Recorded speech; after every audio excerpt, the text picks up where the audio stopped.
Thank you very much, Simon, not only for that introduction, but for the work you're doing to replace the Resource Management Act with laws founded on property rights. You know, it may be the most important long-term change that our government makes. And I want to thank you, Paul, for being our special guest speaker. As advertised, infectiously funny, thoughtful, passionate, didn't go rogue too many times, and totally devoted to thinking hard about the future of our country. And thank you also for our party vote. We'll come and see you in a couple of years. But not only you, 250,000 New Zealanders who gave ACT their party vote, a record number, and they did it to make real change happen. I'd particularly like to thank my neighbours in the Epsom electorate for returning me for a fourth time, and all those good people of Tamaki for choosing a change for the better in Brook Van Velden. Thank you. I'd like to acknowledge Brooke and all of our ministers and parliamentarians and the staff who support us. I'd particularly like to acknowledge almost our longest serving staff member, Dane Smith, who is leaving us after 8 years of building this party. ACT for 3 years had no paid staff member. We really had hit rock bottom, and I don't know what she thought she was coming into when she started at that time, but together we have built a movement that has grown literally 1,000%, so thank you. I'd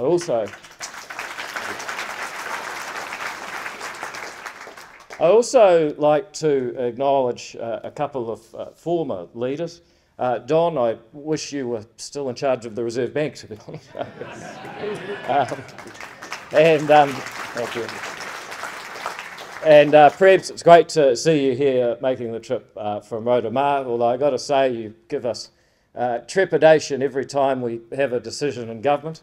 I think Richard probably would have got rid of this by now. I feel so lucky to lead this team every day because they show ACT's underlying strength, and it's those MPs that come from all parts of the country and all walks of life. They're people like you and me, united by a simple idea that New Zealand will only succeed when each of us have an equal chance to determine our own success in life. There are so many people that made ACT's record result possible last year, as our movement has grown by that 1,000% in just 5 years. And I've got to tell you, my bank account wishes that I'd actually grow in a listed company at 1,000% in 5 years, but I'm proud to be leading ACT, because we're not a company, and yet we do have investors. I'd like to thank everyone who's invested their time, their money, their voice to our movement.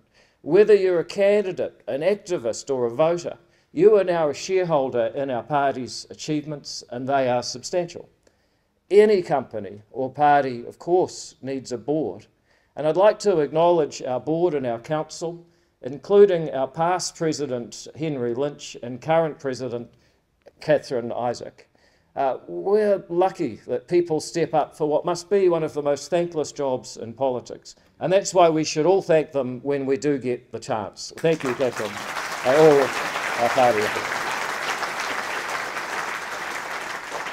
Today I'd like to talk to the people in this room, though, the people who paid for a political rally called Changemakers. We called it that because making change happen is what ACT does.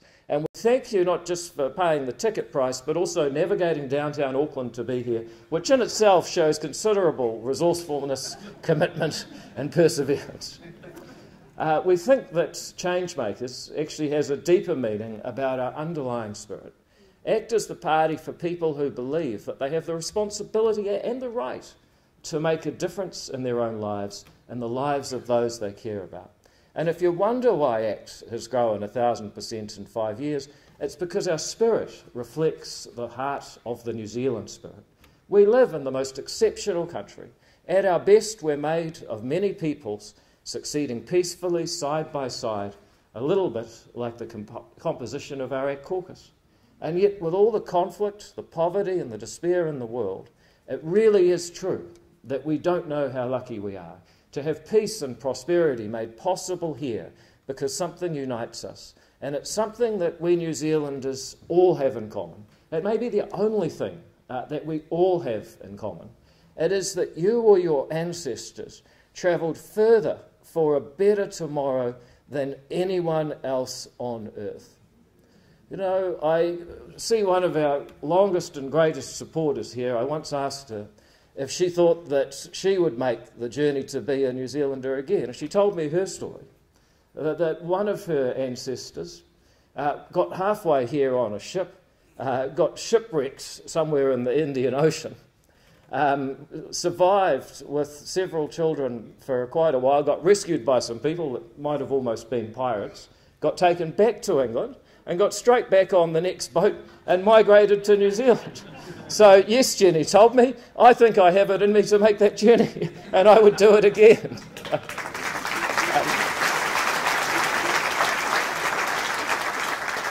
Many of us have actually multiple journeys in the strands that make up our past. Some of mine and Nicole and Karen's ancestors were early sailors across the Pacific Ocean. And people who study these things have shown that the Polynesian voyages could not have been random. They were planned and they were deliberate. Those navigators setting out across the vast Pacific to find islands that must have been like tiny stars, they were the astronauts of their time. But, you know, sailing wooden boats in the 19th century with charts and sextants, it makes me think of Andrew Hogarth, Army Hearties. It may have been a bit easier with that technology, but not much. And so many of us are descended from people like Brooke's Irish many-greats-grandmother, Nora Dillon. She arrived as a single woman around the time of the treaty, likely running from Dickens' dark satanic mills to somewhere where she could find a little hope. You'd have to be pretty hardy to get on a sailing ship to the other side of the world as a young single woman in the 1830s.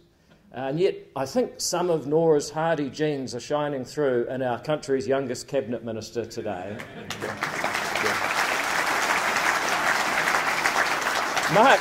Mark Cameron's ancestors, this is a doozy. They left their limestone dugouts in Wales. I've never heard them sing. They left their limestone dugouts in Wales over 150 years ago. And don't tell the Greens, but they moved to a place called Waihi and started mining to provide for the welfare of human beings.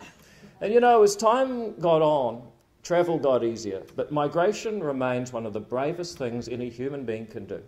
If entrepreneurship is taking a risk to get a reward, then moving your entire existence to an unfamiliar land at the bottom of the world is the most entrepreneurial task anybody can undertake. And despite the risks, entrepreneurial people just keep coming, wave after wave. People from the Pacific Islands have left their homes for economic opportunity. People from Asia have sought a better lifestyle, education and political freedom. People from Africa seeking to escape conflicts and corruption. And yet more Brits come to seek some decent weather. Paramji, the brainiest ACT MP, is one of those modern migrants. She flew around the globe from India to an unfamiliar land where she gained a PhD in science, raised 2 boys, including a police officer and another scientist, and built a successful export business here in her new country, her country. Can I just say, how Kiwi is that? You know? It was a fantastic achievement. In total, 4 of ACT's MPs were born overseas, and in our caucus, everyday New Zealanders, we can count a version of nearly every Kiwi migration story. We all came to seek a better future at some point in our past. That is who we are, a nation of pioneers, and that is why a party that celebrates the pioneering spirit has been asked by you, the voters, to represent New Zealand, and that is why we are growing so rapidly. Now, there'll be a few people who know I love our heritage as a nation of migrants, and I've told versions of this story at a variety of times over the last 5 or 6 years. The problem is that people are today voting with their feet, and they're actually not voting New Zealand anymore. In the year to this March, we had 78,000 citizens leave on a permanent or long-term basis. Now, 26,000 return. There's always a bit of a cycle. But net, 52,500 people left New Zealand. The largest outflow in our history, the first time there's been more than 50,000 citizens leave in 1 year. And our founding narrative is actually reversed. The risk takers and the brave ones are now migrating away from New Zealand, and there's lots of obvious reasons why, but actually, as I want to explain, they're part of a much bigger picture. It's not just that productivity growth is woeful. The cost of living crisis, as we've called it for the last 3 years, is really a productivity crisis. The stuff you need costs more than you find affordable, and particularly, it's the essentials. It's not just that the wage gap has grown with our closest neighbour after being told by a previous Prime Minister in 2008 we'd close the gap. It's not just that planning and infrastructure policy has made it too expensive for a whole generation to build homes like their parents and grandparents did. And it's not just that crime has given way to lawlessness that restricts people's freedom to go about their lives in a very real way. And it's not just that decades of policy with race at the heart of decision-making has left us more divided as a country. Nor is it just that red tape and regulation has really disempowered people. We've replaced the Kiwi number 8 wire can-do attitude with a culture of fear and compliance. Nor is it that fewer children are attending school regularly and learning less when they do. And it's not that 5 times as many young people report mental distress as they did just 12 years ago. All of those things got worse under the Labour government. But all of those trends actually started long before Jacinda Ardern came to power. We've been drifting as a nation under successive governments, and these maladies are not the real problems. They are the symptoms of a deeper disease where we've lost our confidence as a country because we've forgotten the spirit that it was founded on. We've forgotten the importance of each person flourishing in their own way, on their own terms, free from government overreach and fear of what others will think and do. Instead, a new set of values has grown up, and it smothers our pioneering spirit. You know, there's lots of people we could blame, but that won't do us any good in the end. So let's write those off. We can blame identity politics. Yes, there's an obsession with who you are or how you were born, where your identity matters more than your actions in life. We spend too much time focused on this group or that, forgetting there's one group, humanity, made of people who face challenges and choices in their time on Earth.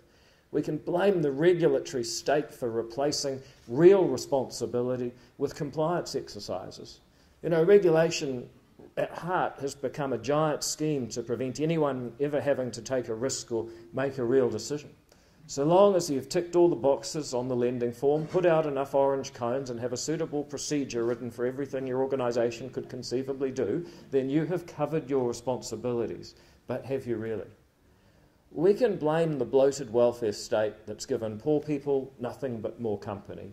If you're having social problems, then so long as enough money is thrown at it without any accountability and everyone is smothered in wraparound support, which is seemingly the hiring of more consultants who write papers about problems that are easily visible, then the problem is somehow magically solved. We can blame the unions for their just really weird combination of self-interest and mediocrity all at the same time. You know, when your core business is keeping the worst worker in the workforce employed, you can be forgiven for lacking a little aspiration for our country and especially our nation's children and students. But actually those factors, they aren't quite it either.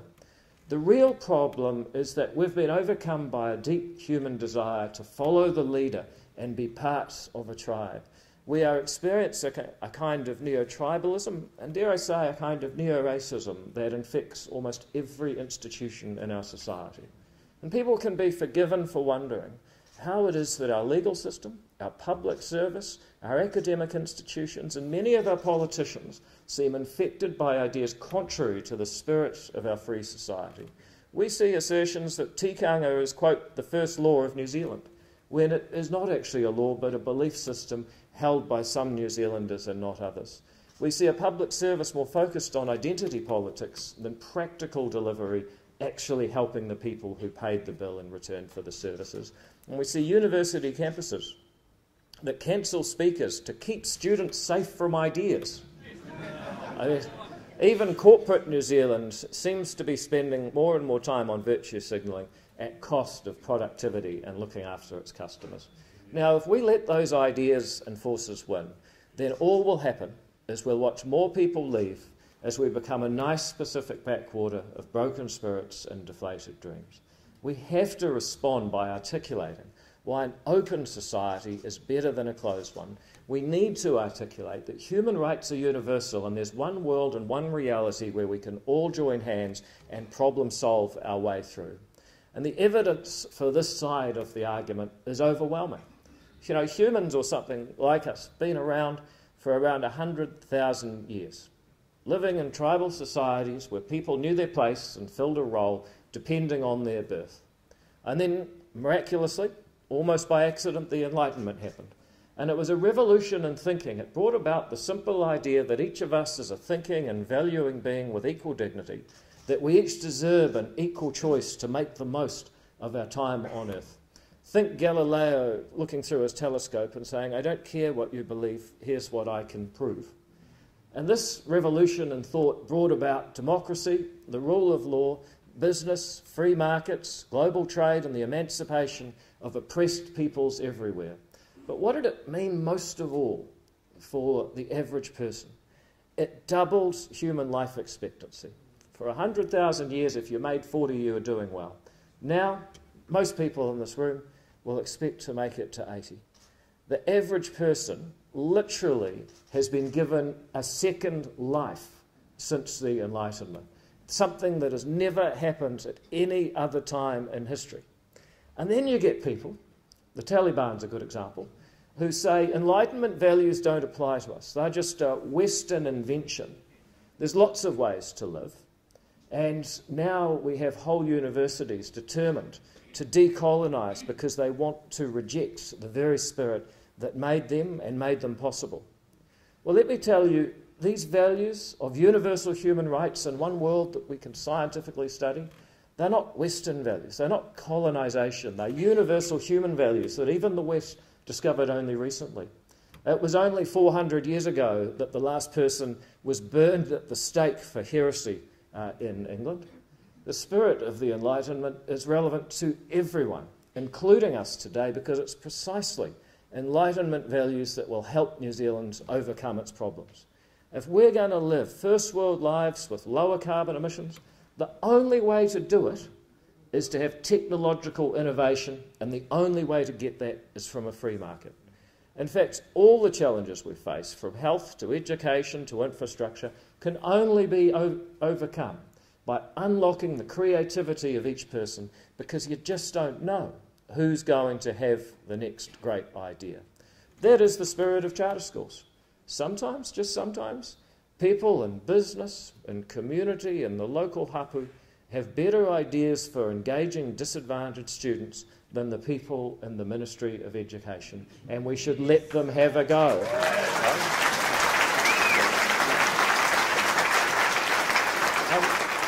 Look, if we're going to overcome the crisis in mental health among the young, and I believe it is, then we must again become a place where people can make a real difference in their own lives. It's called self-esteem because only you can ultimately earn it yourself. And that's why we need a proper curriculum of real useful facts and environments where students are actually engaged in learning. It's up to us, the change makers, to discover anew the spirit we know is still within us, yearning to be reignited and released. And it's up to us, change makers, to recreate a place of confident people succeeding on their own terms, a magnet for the brave and the entrepreneurial. We all need to power that momentum. That job that falls to us as ACT, supported by you, is to create and fuel the circumstances that lift up each person to succeed in their own way so that we can all succeed. And we need to be bold. We need to tackle the underlying problems within our society. ACT is fearless when it comes to pointing out what's wrong and taking steps to put things right. Time and time again, we've stood up for the rights of people to live and even die in a way of their choosing. Who couldn't be touched by the story of Tracy Hickman? We salute her as a person who lived her way. And even when with one of the worst challenges a person can face, she chose how to go and when to go on her terms. And I'm proud it was ACT that finally let New Zealanders choose how they deal with a terminal illness, giving choice and control to people at the most valuable time in their life. We heard earlier from Nicole McKee, when the world went mad and made our gun laws even worse because the ones we had weren't followed in the first place, it was the lone and lonely voice of ACT that stood up and said what was happening is wrong. And today Nicole is putting those laws right so we can all be safer and freer. The last government came very close to introducing tougher hate speech laws and clamping down on the proud tradition of freedom of expression. Only ACT's tireless efforts prevented them from doing so. And again, when the Greens passed the mad Zero Carbon Act, only ACT stood up and said, no, this doesn't make sense, it's not the best policy for our country, we shouldn't do it. Things got senseless again when COVID hit. The then government lost perspective and its respect for people's basic dignity, at one point forcing a pregnant New Zealand citizen to shelter with our friends again, the Taliban. The government told us daily what to do, where to go, how to live. They shut the borders for way too long, leaving us stagnant and stranded as a nation with no way to grow out of the mess. And again, it was ACT that firmly and respectfully provided the other side of the story. COVID was a problem. Vaccination was a valid solution, but the government's response needed to be in proportion to the problem and respectful of people's basic rights and dignities. Well, then there's the time when ACT had almost no political capital and put it all into charter schools. Now, there is no education crisis in the Epsom electorate. We don't just have the best schools in New Zealand in our electorate, we have the best schools in the world. And that didn't stop us from supporting the development of a way of learning that helped less advantaged. And despite the last government shutting charter schools down, we're back because Labor may be able to shut down small schools for disadvantaged children, but they can't shut down an idea, and they won't be able to shut down hundreds of big charter schools next time. And why did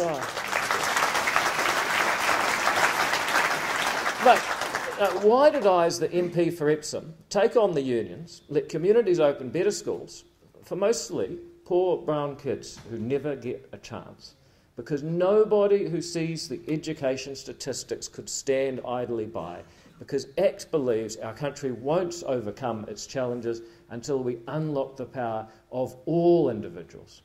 And then it was ACT who stood up firmly for the farmers, which under the prior government were demonised. It would be easy to believe farmers were some sort of terrorist group hell-bent on destroying their own property if you listen to the last government.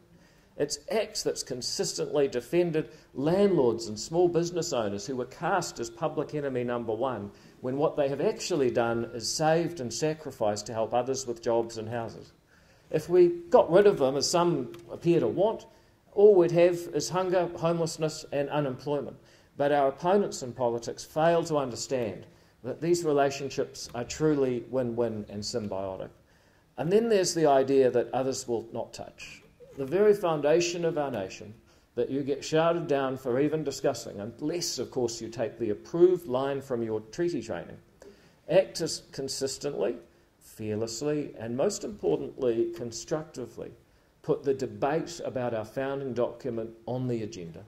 We've forced the issue from dismissal to real debate.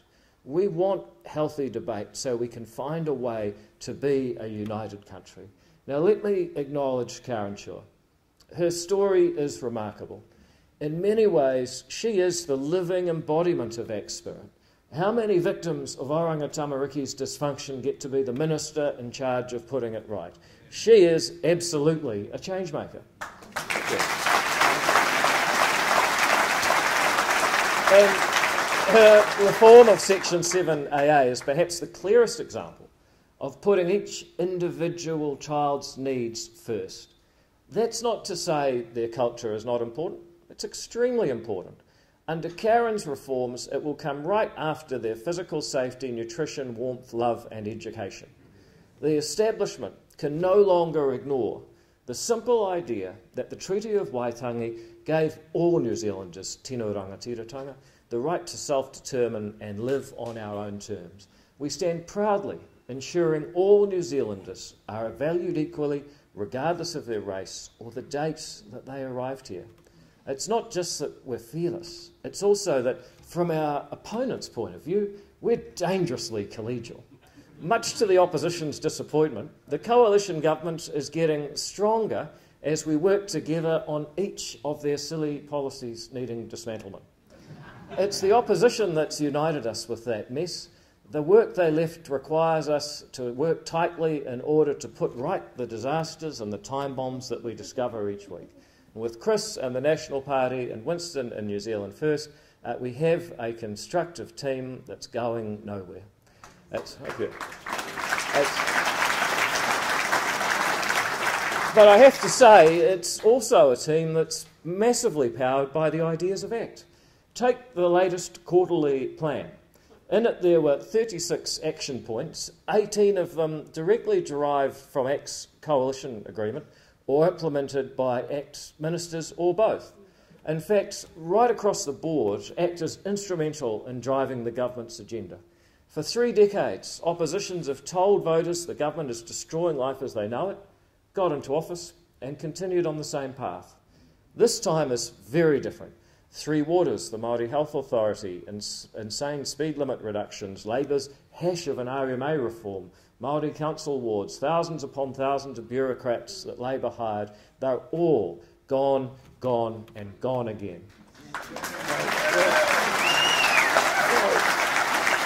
You know, we even stopped funding the mongrel mob to rehabilitate people from the drugs they sold them. In their place, we're bringing the budget back to surplus. We're bringing back charter schools. We're replacing the Resource Management Act with that law based on property rights. We're passing the Regulatory Standards Bill so the regulated have some rights. We're making an official government policy to deliver services on need, not race. We're reviewing the dismal Aotearoa Histories curriculum, enforcing free speech policies on campus so that students can be exposed to ideas, whether they like it or not.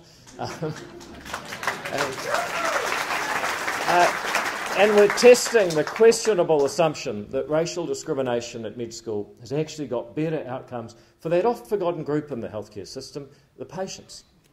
Less than a year ago at ACT's 2023 rally, I announced a policy that we would campaign on the Regulatory Standards Bill and a Ministry of Regulation. There are 30-odd departments making rules and regulation, I reason, so why not one to delete some?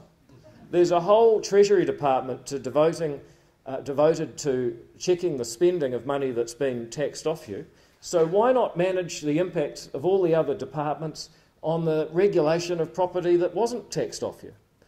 I'm proud to stand as New Zealand's first Minister of Regulation with a ministry whose job it is to go and search and destroy emissions looking for red tape to cut. And I think it's fair to say they're in demand, they're going to be busy, but they're going to make New Zealand a better place for change makers. And ex-ministers actually right across the board are making genuine change for our country. I've mentioned Simon, I've mentioned Karen. Brooke Van Velden has spoken about the work she's doing to restore sanity to the Holidays Act and sick leave that have caused so much heartache for workers and employers alike. She's going to reform the Health and Safety at Work Act so some common sense and safety and actual personal responsibility can prevail at work. Nicole McKee has talked about the promises she's keeping, that our firearm laws will be fair and reasonable again for the safety of all and the freedom of licensed firearm owners alike. She's also making the courts work faster by upgrading their systems because delays in justice are a crucial bottleneck for the problems we have with law and order. And with Andrew Hoggard and Mark Cameron, our Farmer Joe caucus, we have 2 actual farmers in actual farming roles. It's their work as Minister and Committee Chair that's resetting fresh water and climate rules to reflect practical reality instead of unworkable plans foisted from on high. And more importantly, people who tend the land to feed other people can feel respected again, like they're part of our community. It is part of an exercise in uniting and healing after the last 5 years. Never has an incoming government carried out such a bonfire of bad ideas and set out with bold new ideas the way this government does. We have the most ambitious government in half a lifetime, and it's the first time ACT's been in Cabinet. That is no coincidence. That is the work of ACT in government, this fearless group of MPs from all walks of life, united by the powerful idea that we need to unlock the potential of each person to make a difference in their own lives. We've grown from a movement that was nowhere to a movement that is everywhere. We're making change, but we could not do it without the change makers in this room and the people who share your spirit up and down the country. And yet, before you know it, we'll be circling back to an election again. And make no mistake, our opponents and their damaging ideas could be back in power just over 2 years from now. And on trend, the next left-wing government will be much worse than the Ardern regime.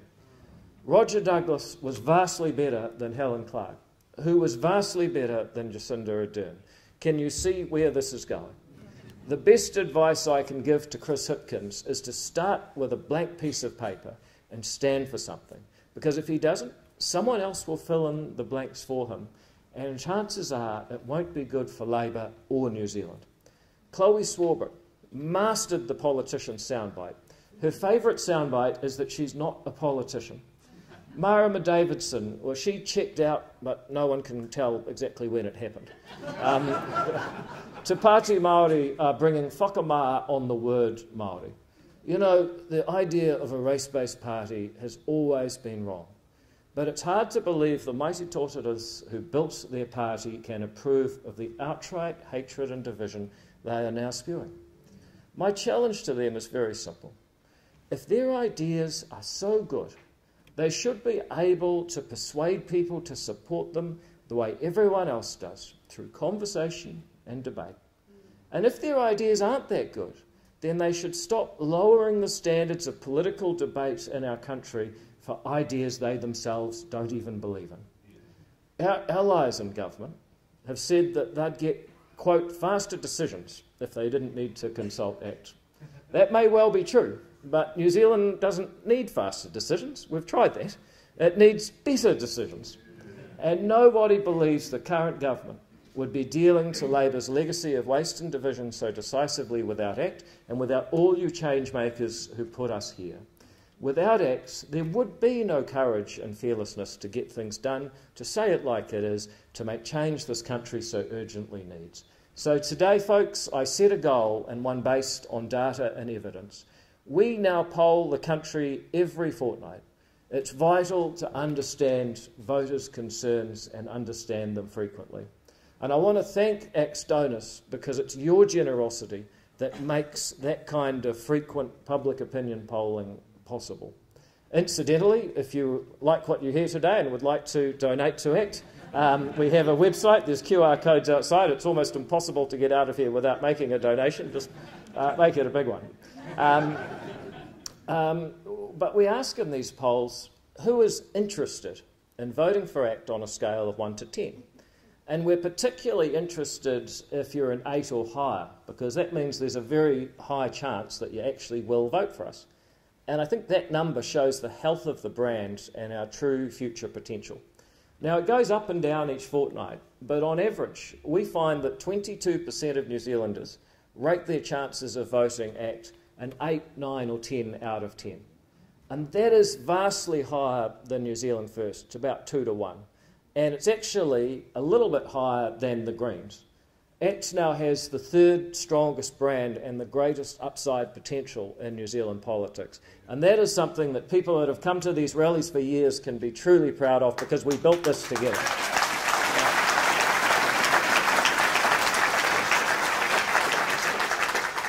Now, of course, no party gets a vote from every 8 to 10 voter, because there's some people who say that they're, 10 for everybody. They're sort of optimistic people, and some of them probably ACT supporters. But nonetheless, getting 2/3 of your likely voters is a noble goal. And doing that, I'm not a primary school teacher, would leave us a smidgen under 15%.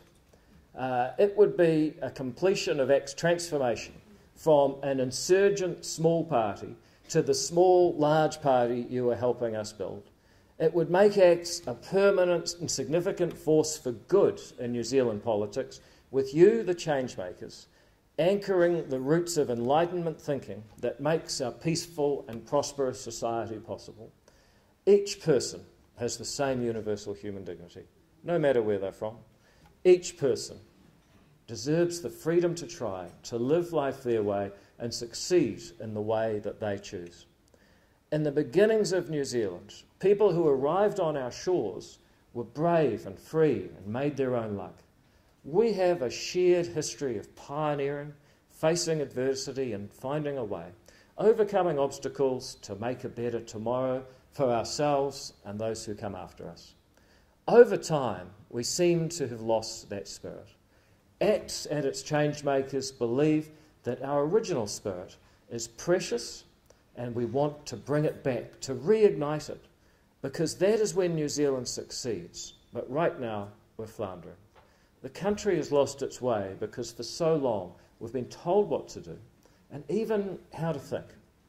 ACT believes that if the choice and the equal chance and the opportunity and freedom were handed back to each one of us, we can again make our own luck. But we need change to make that happen. That is why we need you. Changemakers with a political force that fearlessly champions that spirit can overcome the disease of neo-tribalism and neo-racism that has infected so many of New Zealand's institutions. New Zealand can be reborn as a liberal, democratic society where the dignity of each person is paramount, where Kiwis are free to innovate and stand on their own 2 feet, where spark, vitality, courage, aspiration and work ethic are celebrated, where we move forward just like our pioneering ancestors did, always seeking the best for ourselves and our families with a government that trusts us to do it the way we want. You guys really better hurry up. Thank you very much for being here today. And folks, you ain't seen nothing yet. As ACT, as changemakers, we're just getting started. Thank you.